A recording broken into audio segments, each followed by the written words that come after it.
Olá, sou o professor Pedro Alexandre, aqui com vocês no projeto do Enem. E hoje eu gostaria de ver com vocês uma aula muito peculiar. É uma aula da Idade Moderna, é a Reforma Religiosa. Então vamos aprender algumas coisas dessa reforma que abalou o catolicismo na Europa, né? Reforma Religiosa 1, porque também, como o Renascimento, ela é uma aula muito grande, porém ela pode ser dividida em duas partes, e aí depois, numa próxima oportunidade, faremos a segunda parte dessa aula.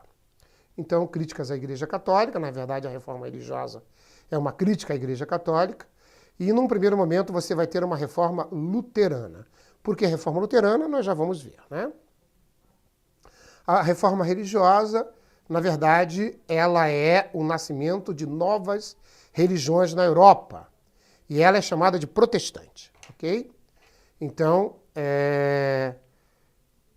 faz surgir novas religiões cristãs no Ocidente, porque a Igreja Católica dominava praticamente o Ocidente, não havia outra religião no Ocidente, cristã, não havia, a não ser a católica.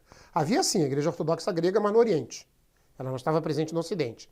E aí vem a Reforma, no século XVI, e surgem novas igrejas, novas religiões cristãs. Essa reforma, ela vai ganhar o nome a partir de 1529 de Reforma Protestante, tá certo? Porque num momento histórico, nós vamos ver em que momento é isso, os reformistas protestaram contra a Igreja Católica e os católicos é que apelidaram esses reformistas de protestantes, nome que permanece até o dia de hoje. Século XVI, a reforma religiosa, transformações relevantes no continente europeu. E, por exemplo, o Renascimento, né? O Renascimento traz transformações relevantes no continente europeu. E a própria reforma religiosa, ela vai trazer uma série de transformações no continente europeu. Por exemplo, ela quebrou a unidade da Igreja Católica Romana no Ocidente. Ela quebrou a unidade, vai surgir novas igrejas, como eu estou repetindo para você. Ela negou dogmas religiosos da Igreja Católica, ou seja, verdades que a Igreja Católica pregava que não podiam ser contestadas. E ela também, a reforma, ela vai atender os objetivos da burguesia. Por quê? Porque a burguesia lucrava, e a Igreja Católica via os lucros da burguesia como algo ruim e pecaminoso. E a burguesia estava esperando, quem sabe até uma nova religião, que dissesse para eles que não era pecado lucrar. Correto? E aí veio a Igreja Protestante, e uma das correntes que surgiram, que foi o calvinismo, disse que lucrar não era pecado e que lucrar era uma bênção de Deus. Imagina? Mas nós vamos ver isso no segmento. Por isso que ajudou a burguesia. Precursor inglês. Quem é o precursor inglês? É João Wycliffe, 1324, 1384. Inglês, na verdade, né? Condenou a cobrança de impostos pela igreja, condenou as indulgências, ou seja, a igreja que vendia um papel aonde dizia que quem doasse uma certa quantidade de dinheiro para a igreja ganhava um pergaminho, um papel, e com um terreno no céu. Então ele negou isso. Negou também a transubstanciação. Transubstanciação é um dogma de fé católico, aonde durante a missa católica o pão e o vinho, segundo a fé católica, se transubstanciam, quer dizer, se transformam o pão e o vinho no corpo e sangue de Cristo. Ele negou, isso é um dogma de fé da Igreja Católica.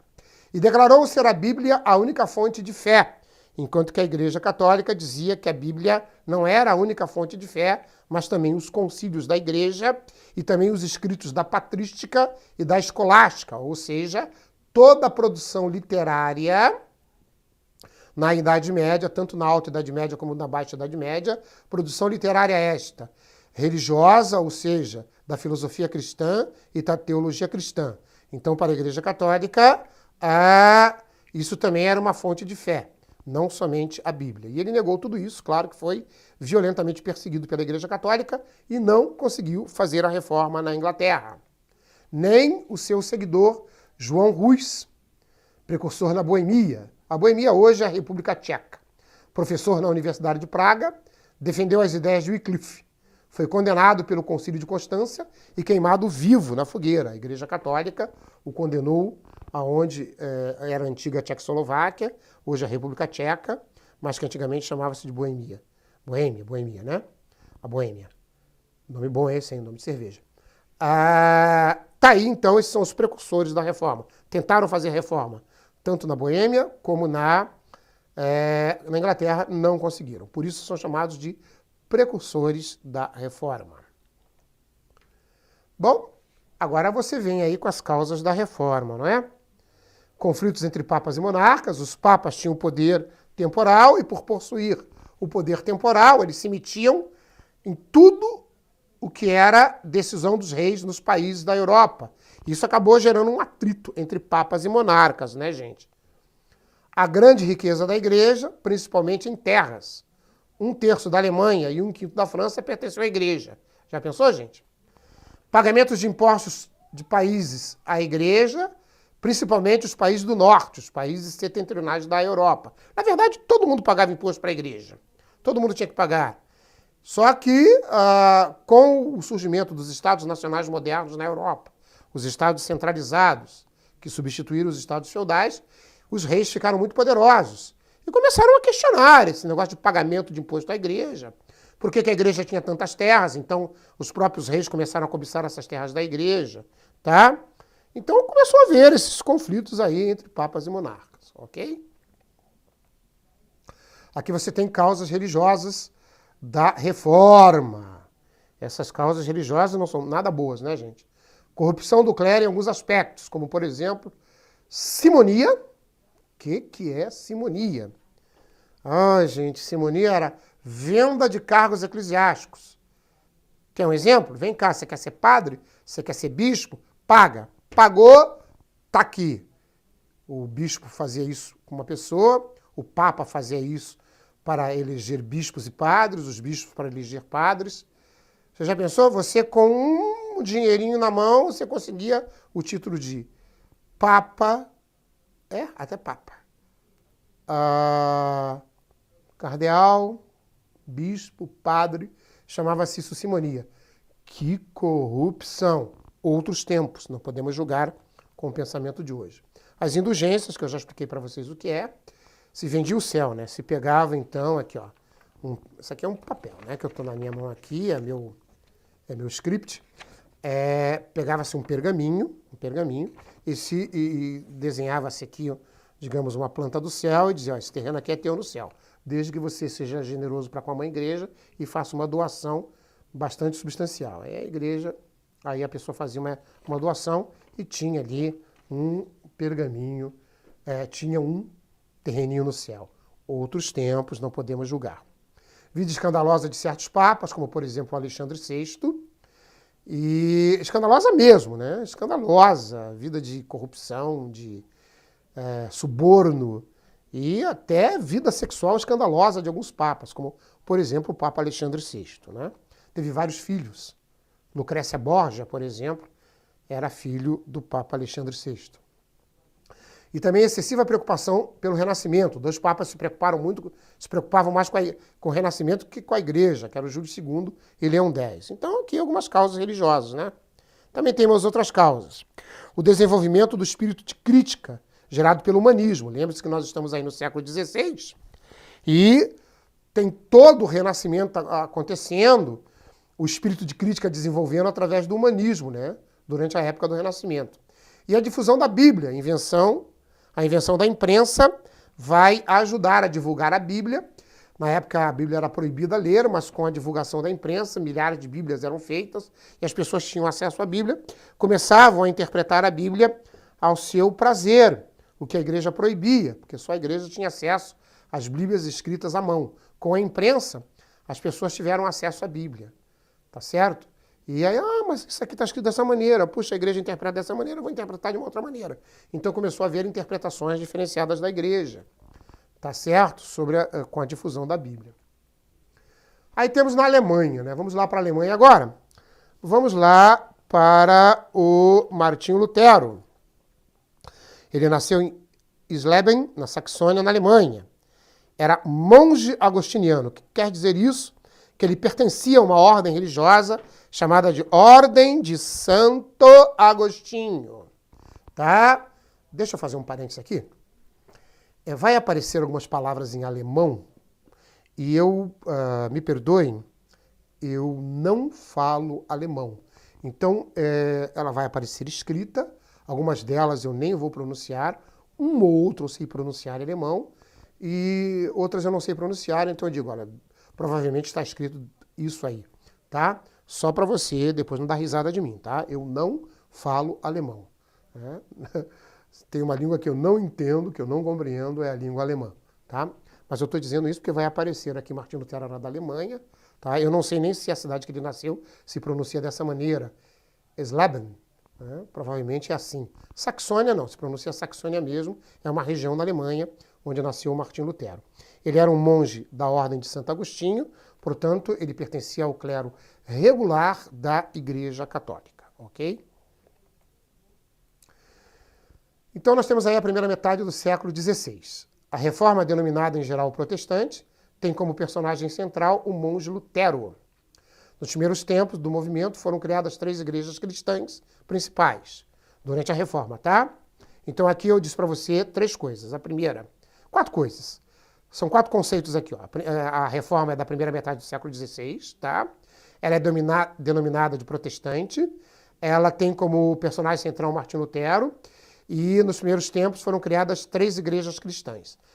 O luteranismo, fundado por Martinho Lutero, o calvinismo, fundado por João Calvino, e o anglicanismo, fundado pelo Henrique VIII. Ok?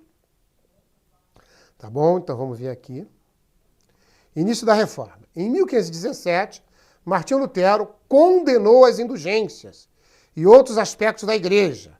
O Papa Leão X, que era o Papa da época, exigiu a retratação, um pedido de desculpas de Lutero. Mas Lutero continuou condenando a igreja e ele escreveu 95 teses e pregou na porta da catedral e é excomungado. Vamos entender isso?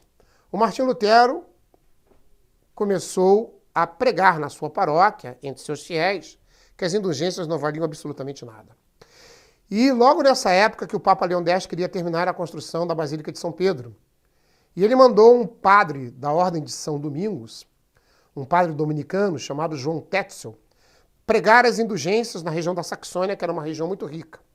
E o Martinho Lutero condenou o João Tetzel e disse para as pessoas não comprarem as indulgências, o que levou ao conhecimento esse fato ao Papa, que exigiu que Martinho Lutero ficasse calado e que se retratasse. Mas Martinho Lutero não se retratou, não pediu desculpas, e muito pelo contrário, ele acabou escrevendo 95 teses, dizendo, olha, a Igreja Católica está errando em 95 coisas. E a Igreja não aceitou essas 95 teses. E o que ele fez? Se fosse hoje, ele publicaria num jornal, numa revista, diria num rádio, na televisão. Como naquela época não tinha esses meios de comunicação, ele pregou na porta da igreja. Está aqui ele pregando aí, olha, as 95 teses na porta da igreja. Consequentemente, a Igreja Católica viu isso como um desafio do Martinho Lutero. E ele foi excomungado pelo Papa, ok? A dieta de Worms. Creio eu que a pronúncia em alemão é Worms. Dieta em 1521. Primeiro, o que é uma dieta? Dieta é uma assembleia, uma reunião. Você vai ver aqui que tem algumas assembleias, ou dietas que foram convocadas pelo Carlos V, que era o imperador do Sacro Império Romano Germânico. Entenda você o Sacro Império Romano Germânico, a Alemanha. E a Alemanha estava dividida em principados, ainda reflexo do sistema feudal, e cada principado desses tinha um príncipe. Eram aproximadamente 28 principados. Haviam os principados do norte e os principados do sul, tá? E Martinho Lutero, após ser excomungado, Martinho Lutero foge e ele vai se esconder no castelo de um príncipe amigo dele na Saxônia, onde ele vai ficar escondido porque a Igreja Católica o condenou. Ele tinha que ser julgado no Tribunal da Inquisição para saber o que aconteceria com ele. Mas ele fica escondido e, ao ficar escondido, ele traduz inclusive a Bíblia para o alemão. A Bíblia era produzida em latim, ele traduziu a Bíblia para o alemão. E, além de traduzir a Bíblia para o alemão, ele escreveu uma série de livretos e panfletos que foi espalhada em grande parte do norte da Alemanha e começou a dar origem aos seguidores de Lutero e acabou nascendo o luteranismo, essas ideias pregadas pelo Lutero. E aí a Igreja Católica, preocupada com isso, em 1521, faz uma reunião, uma assembleia, na cidade de Worms, na Alemanha, e convoca Lutero, o imperador Carlos V, imperador da Alemanha, convoca Lutero para que ele possa pedir desculpas. Martinho Lutero vem com um salvo-conduto, o Carlos V falou, onde você estiver, apareça. Começou a circular em toda a Alemanha, Martinho, onde você está? As pessoas começavam a perguntar uma para outra, até que chegou nos ouvidos de Lutero, que o Carlos V mandou um salvo-conduto para ele, ou seja, ele podia pegar aquele papel, aquele salvo-conduto, e ir até lá, essa dieta, que ninguém ia encostar um dedo nele. E que ele estava sendo convocado, mas que com a ordem do príncipe, que ele não podia ser preso, nada. Então ele pega e vai. Ele vai lá na dieta de Worms, só que ele não se retratou e foi condenado como herege pela segunda vez. Volta e refugia-se de novo no castelo, aqui uma palavra alemã, provavelmente a pronúncia dessa palavra é Wartburg. Wartburg. Provavelmente é essa a pronúncia, mas como eu não falo alemão, mas você está vendo como está escrito ali, né? Então, nesse castelo, ele traduziu a Bíblia para o alemão e escreveu parte de seus panfletos. Na verdade, ele já vinha escrevendo isso já desde 1517, ok? Ainda a dieta de Worms, Martinho Lutero, não é bom que o homem vá contra a sua própria consciência. Então aqui você tem aqui, olha, a dieta de Worms e Martinho Lutero, a resposta dele a essa dieta está aqui o Martinho Lutero, né? Não é bom que o homem vá contra a sua própria consciência. Ele está explicando para o pessoal da Assembleia, para os católicos, para as pessoas que estavam ali, muitos eram amigas dele, que ele não ia contra a consciência dele, que ele tinha certeza absoluta do que ele estava fazendo, né? Aí nós temos a dieta de Spira, essa pronúncia Spira realmente, não é Spira, é Spira, em 1529. Então nessa dieta, os católicos toleraram o luteranismo, onde já existisse, mas proibiu sua propagação no Império Alemão. Os príncipes, seguidores de Lutero, protestaram. Nascia o nome protestantismo. Então, numa nova dieta, onde vários seguidores de Lutero são convocados, a Igreja Católica falou, tudo bem, vocês podem propagar essas ideias de vocês aí no norte da Alemanha, aí na Saxônia, mas está proibido sua propagação dessas ideias no Império Alemão. E aí alguns príncipes, algumas cidades do norte da Alemanha protestaram. Está aqui, ó. 5 príncipes e 14 cidades alemãs protestaram na dieta de Spira. E aí a situação ficou feia, né? Porque o Papa soube de que os alemães do norte, que estavam se convertendo a essa religião do Lutero, continuariam a pregar dentro da Alemanha. E o Papa pediu uma solução para isso. E aí vamos ver o que vai acontecer. Aí é convocada uma dieta na cidade de Augsburgo. Em 1530, Carlos V, no desejo de restabelecer a unidade cristã, pediu a Lutero que apresentasse por escrito sua doutrina. Lutero não vai em Augsburgo. Ele manda um representante já da sua igreja, chamada luterana, ele manda Filipe de Melanchthon, que faz a profissão de fé luterana composta de 28 artigos. Então, chega lá, perguntam quem é o senhor. Eu sou Filipe de Melanchthon, essa aqui é a minha comissão. Nós somos membros de uma igreja chamada luterana e os senhores pediram para confessar a nossa fé. Então, nós vamos dizer para vocês aqui o que nós acreditamos. E aí os representantes católicos disseram, então apresente a fé de vocês no que vocês acreditam. De repente, algumas coisas a gente pode concordar, não é? podemos aceitar de vocês. Confesse a fé de vocês. Por isso que essa reunião, por isso que essa dieta ficou sendo chamada de Confissão de Augsburgo. Então, vamos ver lá. Vamos ver o que Filipe de Melanchthon apresentou. Bom, acreditamos que a fé é o único meio de salvação. A Igreja Católica disse não, não aceitou, não somente a fé, mas também as obras. Acreditamos que a única fonte de fé é a Bíblia. A Igreja Católica disse não, os concílios e também a patrística e a escolástica, todos os escritos dos teólogos da Idade Média também são fonte de fé. Acreditamos no livre-exame, ou seja, cada um deve interpretar a Bíblia como quiser. E a Igreja Católica disse não, somente os teólogos podem interpretar. Inclusive o livre-exame, que foi aceito inclusive por outras religiões reformadas, acabou criando um problema para a Igreja de Lutero. Enfim, não somente para a Igreja de Lutero, mas para a Igreja do Calvino também, que é um outro reformista que nós vamos ver na continuidade. É que, com o livre-exame, cada um podendo interpretar a Bíblia como quiser, começaram a nascer interpretações diferenciadas dentro da Igreja do Lutero. E o que começou a acontecer?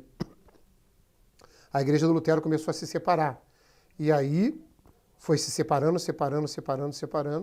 Por isso que hoje você tem milhares, aqui no Brasil, por exemplo, tem milhares e milhares de igrejas luteranas, calvinistas, com designações diferentes, tá? Mas todas têm a base na Igreja de Lutero. Na verdade, isso foi por causa do livre exame. Cada um interpreta a Bíblia como quiser, ok? O Papa, vamos continuar aqui com a Confissão de Augsburgo. O Papa não é o vigário de Cristo na Terra, ou seja, não é reconhecimento da autoridade papal. A Igreja Católica não concordou com isso, né? Nós não veneraremos imagens. A Igreja Católica não concordou com isso. Negamos a transubstanciação. Não aceitamos que durante um culto o pão e o vinho possam se transformar no corpo e sangue de Cristo. A Igreja Católica, claro, é um dogma de fé da Igreja Católica, não aceitou isso.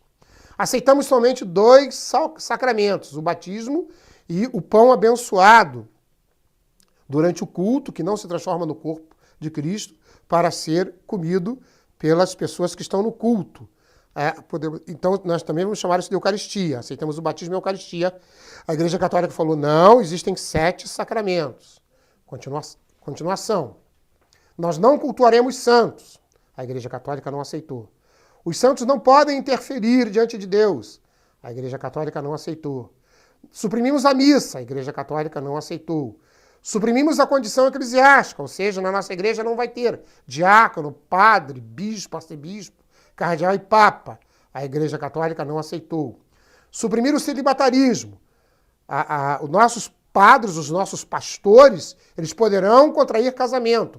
A Igreja Católica não aceitou. Aliás, a Igreja Católica mantém isso até hoje, né? Os padres não podem se casar, eles são consagrados à igreja e a igreja então os proíbe do casamento.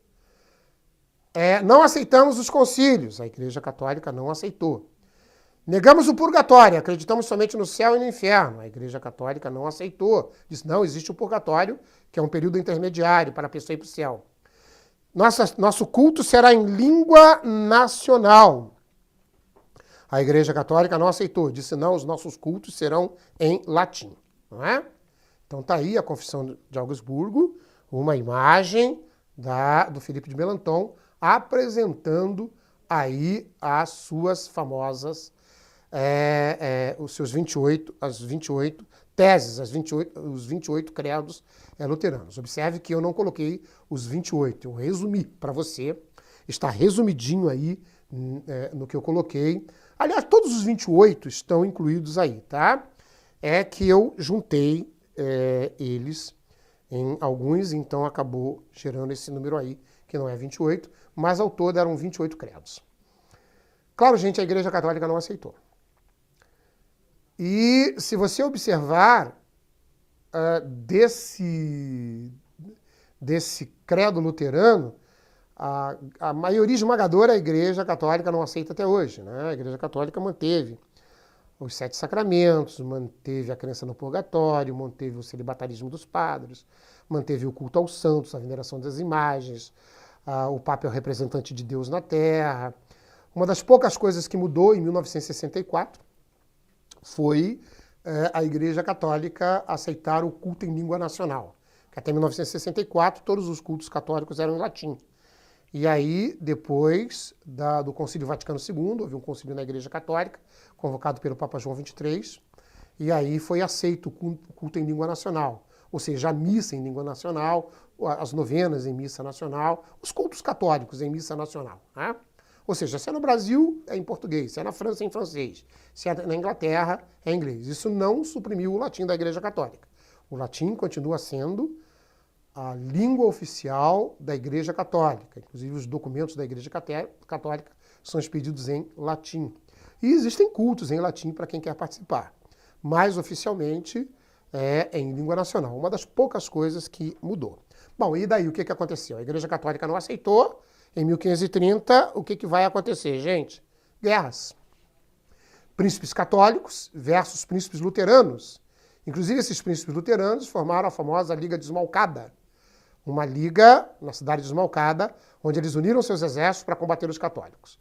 Então, houve uma guerra entre 1546 e 1555.